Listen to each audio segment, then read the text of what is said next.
క్రీస్తునందు ప్రియులారా, యేసుక్రీస్తు నామములో మీ అందరికీ శుభాలు తెలియజేస్తున్నాం.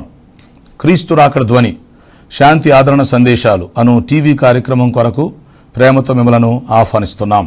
మీరు మీ విలువైన సమయాన్ని కేటాయించుకొని మా కార్యక్రమాలు చూస్తున్నందుకు మీకు కృతజ్ఞతలు. ఈ కార్యక్రమాలు మీ ఆత్మీయ ప్రయోజనములకు ఎంతో సహాయపడుతున్నామని నమ్ముతున్నాం. ప్రియులారా, ఈ టీవీ పరిచయ కొరకు ప్రార్థించండి, సహకరించండి, ప్రోత్సహించండి. ఈ కార్యక్రమాలు ఇతరులకు పరిచయం చేసి వారు కూడా చూసి మేలు పొందినట్లుగా సహాయపడాలని మీకు ప్రేమతో మనం చేస్తున్నాం. విశ్వాసంతో ఎంతో ఖర్చు పెట్టి కొనసాగిస్తున్న ఈ కార్యక్రమాలు తుది వరకు కొనసాగేటట్లుగా ప్రార్థించండి. దేవుడు మిమ్మల్ని ప్రేరేపిస్తే మీరు కూడా ఒక కార్యక్రమానికి స్పాన్సర్ చేసి సహకరించాలని మనం చేస్తున్నాం. ప్రత్యక్షంగా టీవీ ద్వారా మేము స్వార్థ ప్రకటిస్తున్నాం. పరోక్షంగా ప్రార్థిస్తున్న వారు, సహకరిస్తున్న వారు, మమ్మల్ని ప్రోత్సహిస్తున్న వారంతా ఈ పరిచయంలో పాలిభాగస్తులు అని జ్ఞాపకం చేస్తున్నాం. యేసుక్రీస్తు వారు ఇచ్చిన గొప్ప ఆజ్ఞని మేము పాటిస్తున్నాం.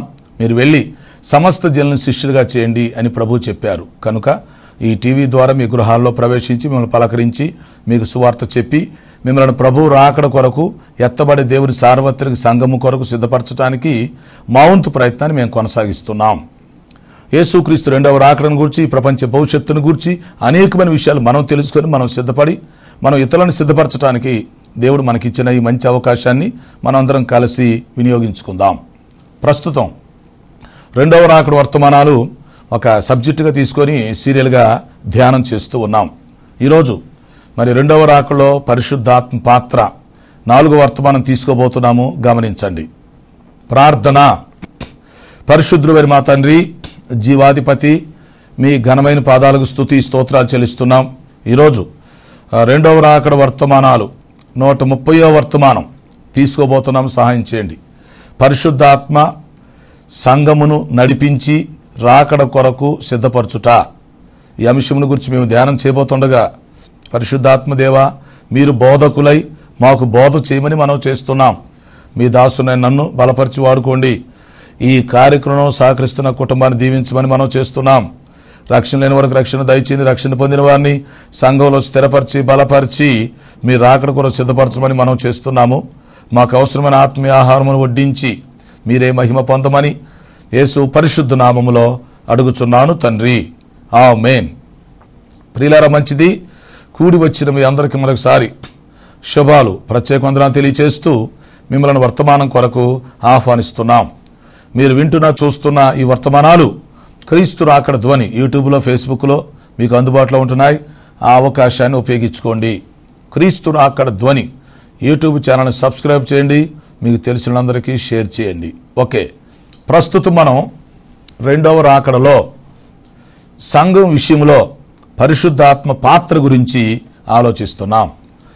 పరిశుద్ధాత్మ దేవునికి సంబంధించిన ఉపదేశం అంతా మనం నేర్చుకోవట్లేదు, కానీ రెండవ రాకడ సంఘాన్ని దృష్టిలో పెట్టుకొని పరిశుద్ధాత్మ పాత్ర గురించి ఆలోచిస్తున్నాం. ఆల్రెడీ 3 వర్తమానాలు చెప్పడం జరిగింది. ఈరోజు 4వ వర్తమానం చెప్పి ఈ అంశాన్ని ముగింపు తీసుకొస్తాం. ఏమిటంటే పరిశుద్ధాత్మ సంఘమును నడిపించి రాకడ కొరకు సిద్ధపరచుట. 2 విషయాలు మాట్లాడదాం. సంఘాన్ని నడిపించటం, రాకడ కొరకు సిద్ధపరచటం. రైట్. గత 3 కార్యక్రమాల్లో మనం ఏమి నేర్చుకున్నాం? ఆ విషయాలు మీకు గుర్తున్నాయా? గుర్తు చేస్తున్నాం. మొదటి వర్తమానంలో పరిశుద్ధాత్మ దేవుడు భూలోకములో సంఘాన్ని స్థాపించడానికి వచ్చాడని మనం తెలుసుకున్నాం. రెండవ వర్తమానంలో పరిశుద్ధాత్మ ఆత్మలను రక్షించుచు వారిని సంఘంలో చేర్చుకుంటున్నాడని మనం తెలుసుకున్నాం. ప్రతి ఒక్కరికి అవకాశం కలిగిస్తూ వారికి సువార్త ప్రకటన జరిగిస్తూ ఈ రక్షణ పొందిన మొత్తాన్ని సంఘంలో చేర్చుకుంటాడని, వారి పేర్లు జీవగ్రంథంలో రాయబడతాయని మనం తెలుసుకున్నాం. 3వ వర్తమానంలో రక్షించబడి సంఘంలో చేర్చబడిన ప్రతి ఒక్కరిని కూడా ఆయన స్థిరపరుస్తూ బలపరుస్తూ ప్రోత్సహిస్తూ ఉంటాడని మనం తెలుసుకున్నాం. ఎస్, స్థిరపరుస్తున్నాడు, బలపరుస్తూ ప్రోత్సహిస్తున్నాడు. ఇప్పుడు ఏం చేస్తాడు? పరిశుద్ధాత్మ ప్రతి ఒక్కరిని కూడా నడిపిస్తూ ఉంటాడు. ఇది గుర్తుపెట్టుకోవాలా. నడిపించటం అనేది ఇంపార్టెంట్.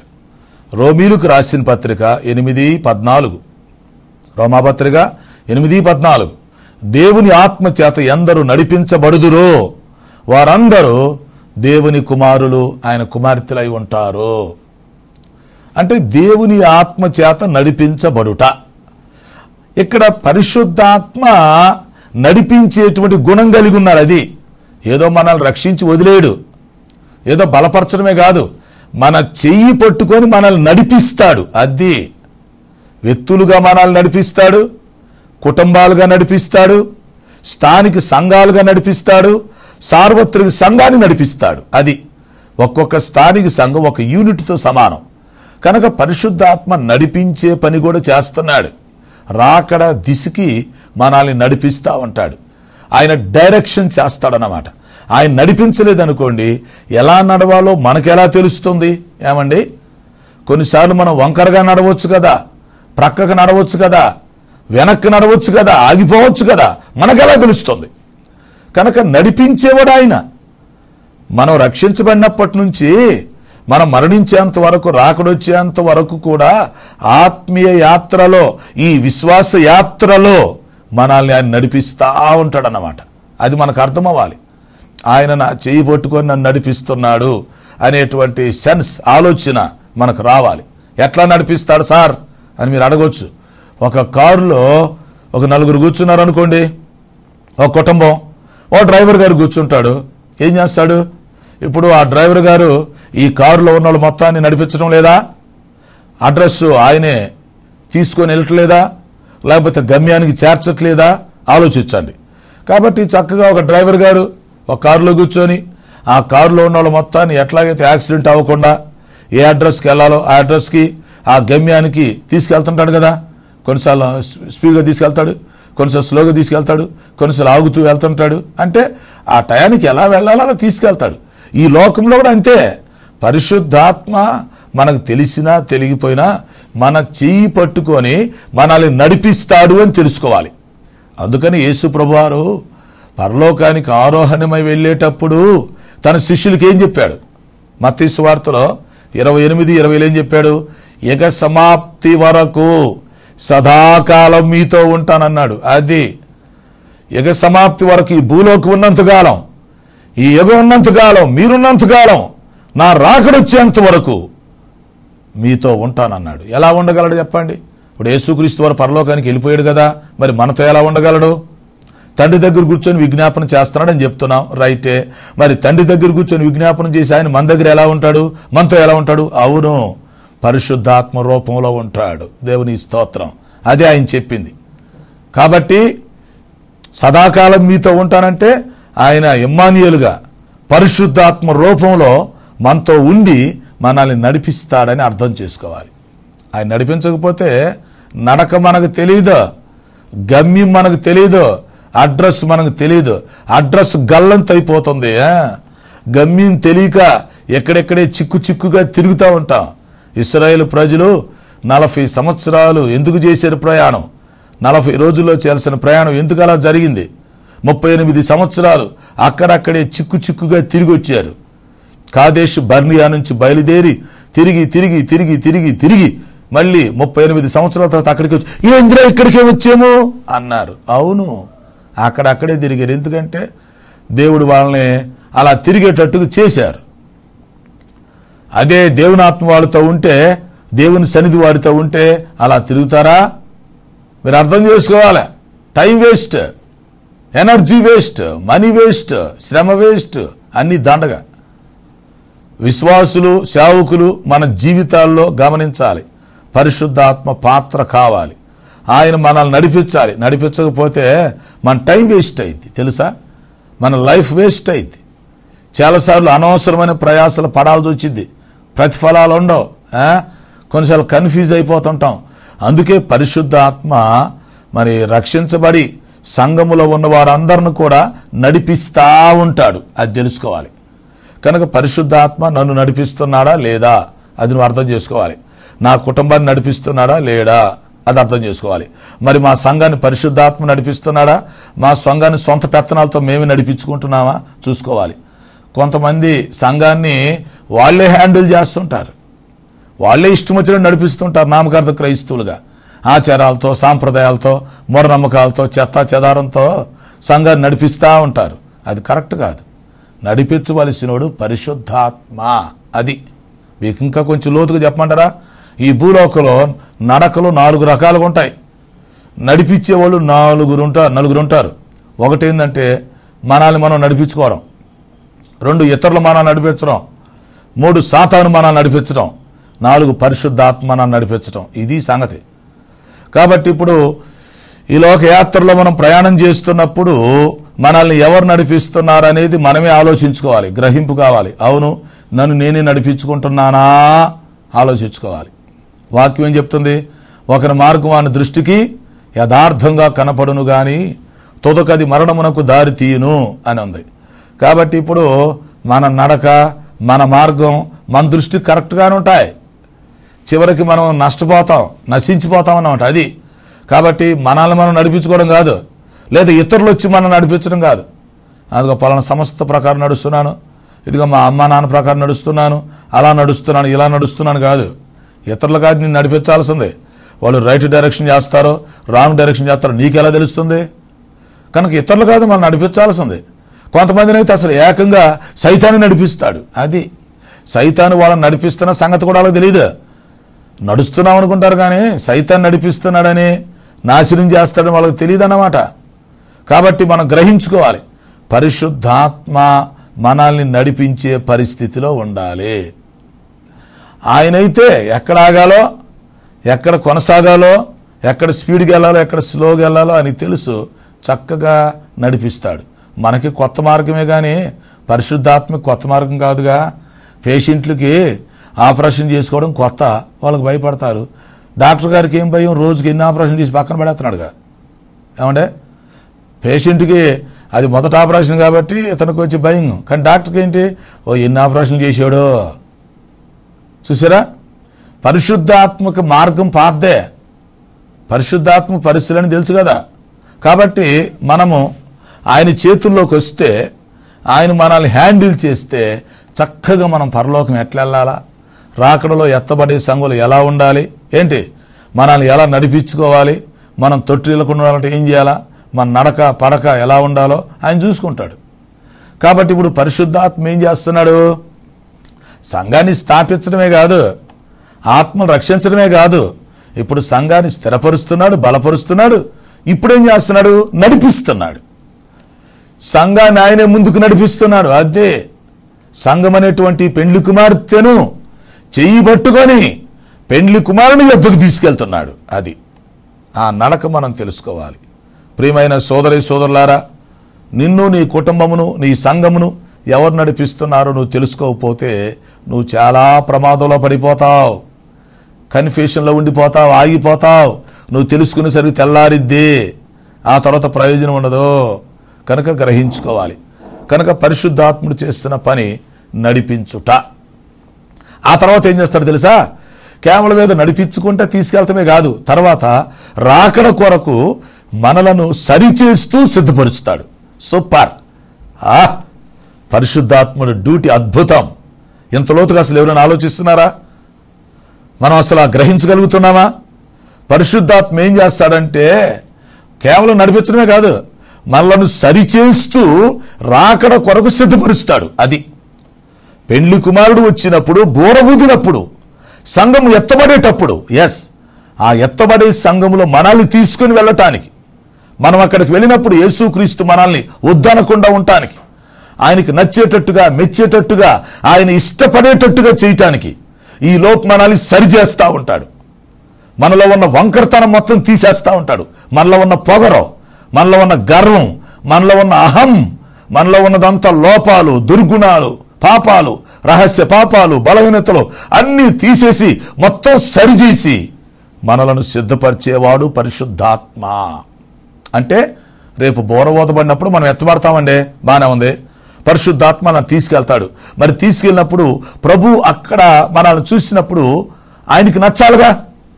ఆయనకు నచ్చకుండా మరి తన రాజ్యం మనం ఎలా చేర్చుకోగలడు?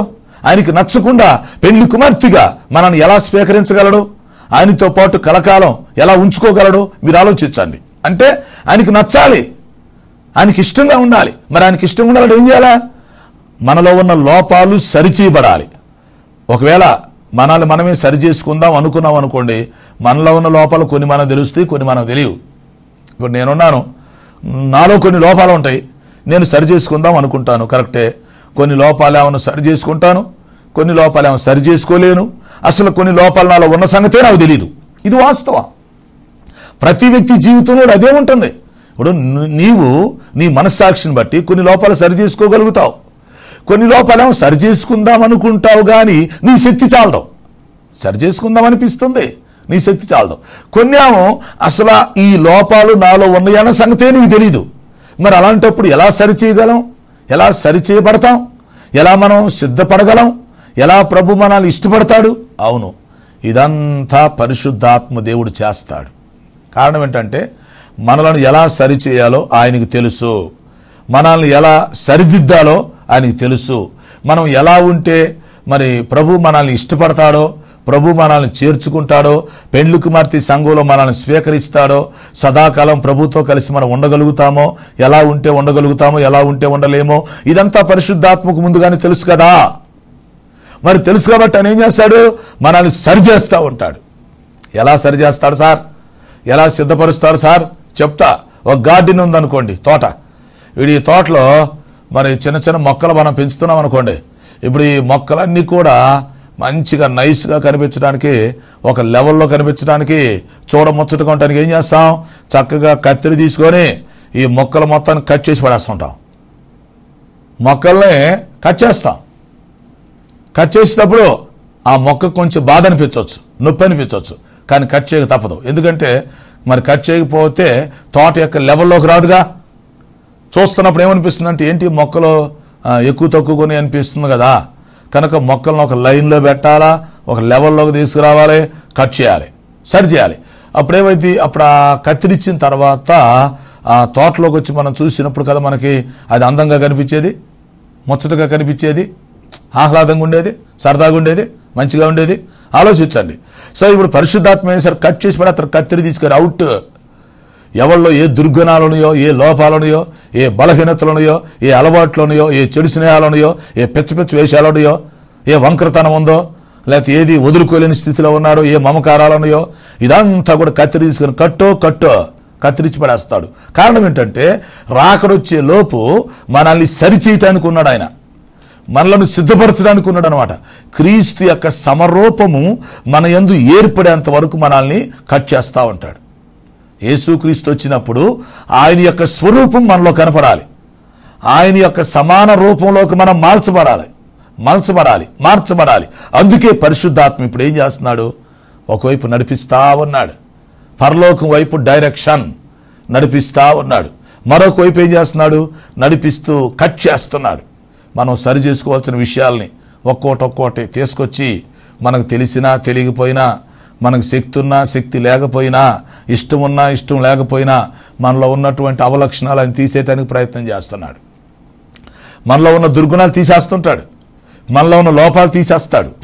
కొన్నిసార్లు అవి మనలో ఉన్నాయన్న శాతం మనకు తెలియదు, తెలిసినా తెలియకపోయినా తీసిపడేస్తాడు. కొన్నిసార్లు కొన్ని వదులుకోవడానికి ఇష్టపడం మనం. కొంతమంది మీద మనసు ఉండిద్ది, వదులుకోవడానికి ఇష్టపడం. అప్పుడు దేవుడే వదిలిచ్చేస్తాడు, ఏదో దూరం చేసి పడేస్తాడు. అది ఎవరన్నా మన మనసులో విగ్రహాలు ఉన్నారనుకోండి, తీసిపడేస్తాడు. ఎందుకంటే వాళ్ళు మనకు అడ్డుబాట్లుగా ఉన్నారనుకోండి, మనం సరి చేసుకోమని చెప్పి మనకు అవకాశం ఇస్తాడు.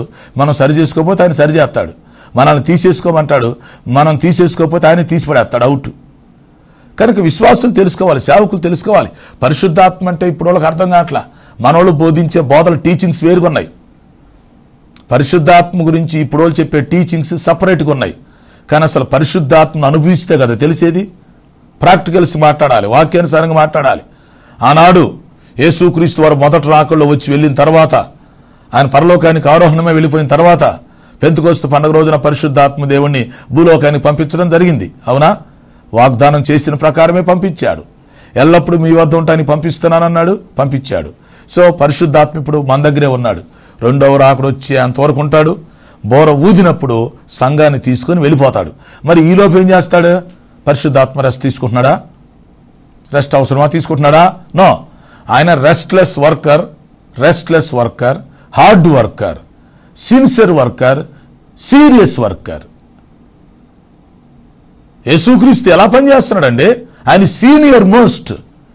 సీరియస్గా పనిచేస్తున్నాడు, సిన్సియర్గా పనిచేస్తున్నాడు, రెస్ట్లెస్గా పనిచేస్తున్నాడు, హార్డ్గా పనిచేస్తున్నాడు. కారణం ఏంటి? ఏ వ్యక్తిని ఎలా సరిచేయాలి, ఏ వ్యక్తిని ఎలాగా వంకరతనం తీసేయాలా, పొగరు తీసేయాలి, ఏ వ్యక్తికి ఏ ముళ్ళు పెట్టాలా, ఏ ముళ్ళు తీసేయాలా, రాకడ వచ్చేటప్పుడు విడిచిపెట్టబడే గుంపులో ఉండకుండా ఉండాలంటే ఏం చేయాలా, ప్రభు ఆ వ్యక్తిని వద్దనకుండా ఉండాలంటే ఏం చేయాలా, ప్రభువుకు నచ్చేటట్టుగా చేయాలంటే ఈ వ్యక్తిని ఏం చేయాలా అని పరిశుద్ధాత్మ ఆలోచిస్తున్నాడు. మీకు తెలుసునా? పరిశుద్ధాత్మ కత్తిరి తీసుకుని కత్తిరించి పడేస్తున్నాడు. తెలుసునా? ఒక లైన్లో ఒక లెవెల్లోకి తీసుకురావడానికి ప్రయత్నం చేస్తున్నాడు. అందువల్ల పరిశుద్ధాత్మ పాత్ర గురించి మనం ఆలోచించాలి. అంచె దినాల్లో అందరి మీద నా ఆత్మను కుమ్మరిస్తానన్నాడు. ఓకే, ఇప్పుడు అందరి మీద పరిశుద్ధాత్మ కుమ్మరించబడటం జరుగుతుంది. ఆల్రెడీ ఆది అపోస్తుల కాలంలో జరుగుతున్న ప్రక్రియ మళ్ళీ ఇప్పుడు జరుగుతుంది, సందేహం లేదు. పరిశుద్ధాత్మ యవనస్తుల మీదకి వచ్చేస్తున్నాడు. యవనస్తులు బ్రహ్మాండంగా సేవ చేసేస్తున్నారు. చెడిపోయి యవనస్తులు ఉన్నారు, బాగా సేవ చేసేవాళ్ళు ఉన్నారు. 2 గ్రూపులు ఉన్నాయి దేశంలో. కొంతమంది యవనస్తులు ఏమో విచ్చలవిడిగా తిరిగి భయంకరంగా చెడిపోతున్నారు, ఆత్మహత్య చేసుకొని చస్తున్నారు, రౌడీలు అయిపోతున్నారు, దురలవాట్లకు బానిసలు అయిపోయి నష్టపోతున్నారు.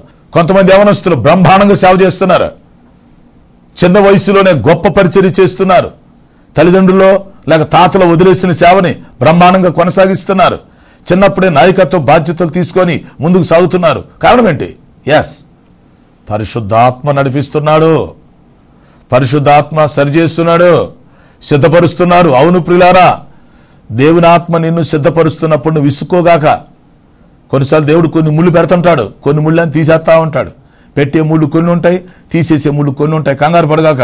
అంటే కొన్నిసార్లు కత్తిరిస్తా ఉంటావు, అబ్బా అంటావు. అంటే అన్నావులే కానీ కత్తిరీయటం మంచిదే, తర్వాత నీకు కూడా బాగానే ఉండిద్ది, ఫస్ట్లో నొప్పి అనిపించిన ఏంటి. కాబట్టి ఇప్పుడు విషయం ఏంటంటే, రాకడ వస్తుంది, సంఘం ఎత్తబడాలి. సంఘాన్ని తీసుకెళ్లేది పరిశుద్ధాత్మ, తీసుకెళ్లి ప్రభు చేతులకు అప్పగించాలి. మరి అప్పుడు ప్రభు ఈ వ్యక్తి నాకు వద్దు అనకూడదు కదా. ఈ వ్యక్తి నాకు వద్దు, ఈమె నాకు వద్దు, ఈమెను ఎందుకు తీసుకొచ్చావు ఇక్కడికి అని ప్రభు అనకూడదుగా. అనకుండా వాళ్ళు ఏం చేయాలా? ప్రభువుకు నచ్చినట్టుగా ఇక్కడ తయారు చేయాలి ఈ వ్యక్తిని. ఇప్పుడు ఒక విషయం ఆలోచించండి, ప్రభు మనసు ఎవరికి తెలుసు? పరిశుద్ధాత్మ ఒక్కడికే తెలుసు, ఇంకెవరికని తెలుసా? ఏమంటే ఇప్పుడు నా మనసు నాకు తప్ప మీకెవరికి తెలిసిద్ది? ఎవరో తెలియదు. నా ప్రక్కనున్న వాళ్ళు కొంచెం తెలిసిద్దామో, అలాగే మీ మనసు మీకే తెలుసు, ఎవరికి తెలియదు. మీ ప్రక్కనున్న వాళ్ళు కొంచెం తెలిసిద్ది, అంతే కదా. అలాగే ఇప్పుడు ప్రభు మనసు ఎవరు తెలుసు? ఎవరికీ తెలీదు. ప్రభు మనసుని ఎవరు గ్రహించగలరు? ఎవరు గ్రహించలేడు. మరి ఎవరు గ్రహిస్తారు? పరిశుద్ధాత్మ గ్రహిస్తారు. ఎందుకు? పరిశుద్ధాత్మ దేవుని అంతర్భాగం కాబట్టి ప్రభు మనసు, పెండ్లి కుమారుని యొక్క మనసు పరిశుద్ధాత్మ తెలుసు. అందుకని ఆయన ఏం చేస్తాడు? ఆ ప్రభు మనసుకు తగినట్లుగా మనల్ని తయారు చేస్తారు. ఆయన మనసుకు తగినట్లుగా, ఆయన స్వభావానికి తగినట్లుగా, ఆయనకి నచ్చేటట్టుగా, ఆయన మనల్ని వద్దనకుండా ఉండేటట్టుగా, విడిచిపెట్టబడే గుంపులో వదిలి వెళ్లకుండా ఉండేటట్లుగా పరిశుద్ధాత్మ ఇప్పుడే మనల్ని కొంచెం సరిచేస్తా ఉంటాడు, దిద్దుతా ఉంటాడు, కొడతా ఉంటాడు. కొన్నిసార్లు పరిశుద్ధాత్మ శిక్షణలో తీసుకొస్తాడు మనల్ని. అందుకనే పరిశుద్ధాత్మ నడిపించుట, సరిచేసి సిద్ధపరచుట. ఆయనే మనల్ని సిద్ధపరిచేవాడుగా ఉంటాడు. 10 మంది కన్యకులు, బుద్ధి లేని కన్యకులు, బుద్ధి కలిగిన కన్యకులు. బుద్ధి కలిగిన కన్యకుల దగ్గర పరిశుద్ధాత్మ ఉన్నాడు. పరిశుద్ధాత్మని నూనె పోసుకొని వారి దివిటీలు వెలిగించబడ్డాయి, అందుకే వాళ్ళు లోపలికి వెళ్ళిపోయారు. బుద్ధి లేని కన్యకులు దివిటీలు ఆరిపోతున్నాయి. ఎందుకు? చేతిలో దివిటీలు ఉన్నాయి కానీ నూనె లేదు, నూనె పోయలేదు, వెలగలేదు, అందుకే బయట ఉండిపోయారు. కాబట్టి ఇప్పుడు ఎత్తబడే సంఘానికి బుద్ధి కలిగిన కన్యకులు, విడిచిపెట్టబడే గుంపుకి బుద్ధి లేని కన్యకులు మరి సాదృశ్యంగా కనిపిస్తున్నారు. కనుక మనం అర్థం చేసుకోవాలి. 10 మంది కన్యకులు, ఓకే, అందులో నువ్వే కన్యకవు, బుద్ధి కలిగిన కన్యకువా, బుద్ధి లేని కన్యకువా? ఎత్తబడే సంఘంలో ఉంటావా, విడిచిపెట్టబడే గుంపులో ఉంటావా? విశ్వాసులమని చెప్పుకుంటున్నా మంచిదే, సేవకులమండి, నాయకులమండి, సంఘ పెద్దలమండి, పరిచారకులమండి, సువార్థికులమండి అని చెప్పుకుంటున్నా మంచిదే. అయితే మరి దీపం వెలుగుతా ఉందా? పరిశుద్ధాత్మ నూనె ఉందా? మరి సరిచేయబడుతున్నావా? సిద్ధపడగలిగి ఉన్నావా? ప్రతిరోజు మనల్ని మనం సరిచేసుకోగలుగుతున్నామా? మనల్ని మనం సరిచేసుకునే దానికంటే అధికంగా అసలు పరిశుద్ధాత్మలను సరిచేస్తున్నాడా? ఆయన సరిచేస్తున్న విషయం మనకు తెలుస్తుందా? సరిచేసినప్పుడు కొన్నిసార్లు బాధ అనిపిస్తుంది కానీ తర్వాత అర్థమవుతుందా? ఇదంతా తెలుసుకోవాలి. ఎస్, ఆత్మలను రక్షించుట, సంఘములో చేర్చుకొనుట, తర్వాత స్థిరపరిచి బలపరుచుట, ప్రోత్సహించుట. ఎస్, మళ్ళీ ఏం చేస్తాడు? చక్కగా నడిపించుట, నడిపించి మనలను చక్కగా సరిచేసి సిద్ధం చేస్తాడు. యేసుక్రీస్తు ఏ సమయంలో అయితే వచ్చి భూ అని పోరుతారో ఆ సమయంలో వెంటనే అదే క్షణం పరిశుద్ధాత్మ సంఘాన్ని తీసుకుని వెళ్ళిపోతాడు. ఎవరిని తీసుకెళ్తాడు? ఎవరెవరినైతే ఆయన చక్కగా సిద్ధం చేసుకున్నాడో, ఎవరెవరినైతే సరి చేసుకున్నాడో వాళ్ళని పోతాడు. అది ఈ పెళ్లి పెద్దలు వచ్చి పెళ్లి కూతుర్ని వెంట పెట్టుకొని తీసుకెళ్లి పెళ్లి కుమారుని దగ్గర నిలబెట్టినట్టుగానే పరిశుద్ధాత్మ సంఘాన్ని మధ్యాకాశంలో తీసుకెళ్లిపోతాడు. పెళ్లి కుమారుడైన యేసుక్రీస్తు వారికి అప్పగించడం జరుగుతుంది. కాబట్టి ఇప్పుడు మనం ఏం చేయాలి? ప్రభు త్వరగా వస్తున్నాడు కాబట్టి రాకడ గుర్తులు కూడా జరుగుతున్నాయి కనుక మరి ఎత్తబడే సంఘంలో ఉండటానికి ప్రయత్నం చేయాలి. అలా ప్రయత్నం చేయాలంటే మన జీవితంలో సరి చేసుకోవాల్సిన విషయాలు ఉంటే ఎప్పటికప్పుడు సరి చేసుకుంటా ఉండాలి. ప్రతిరోజు కూడా సరి చేసుకోవాల్సిన విషయాలు చాలా ఉంటాయి. దిద్దుబాటు జరుగుతూ ఉండాలి. నేను పరిపూర్ణ అయిపోయానని చెప్పి ఎవడు అనుకోకూడదు. అలాగ అనుకుంటే అది స్వనీతి అవుతుంది. నేను పరిపూర్ణ అయిపోయాను, ఏం పర్వాలేదు అని అనుకున్నాం అనుకోండి, అది నీ స్వనీతి అవుతుంది. తర్వాత నష్టపోతాం. కనుక ప్రతిరోజు మనల్ని మనం సరి చేసుకుంటూ పరిశుద్ధాత్మ నడిపింపులో ముందుకు సాగుతూ మరి పరిశుద్ధాత్మ ఇస్తున్న ఆయన శిక్షణ ఇస్తూ ఉంటాడు.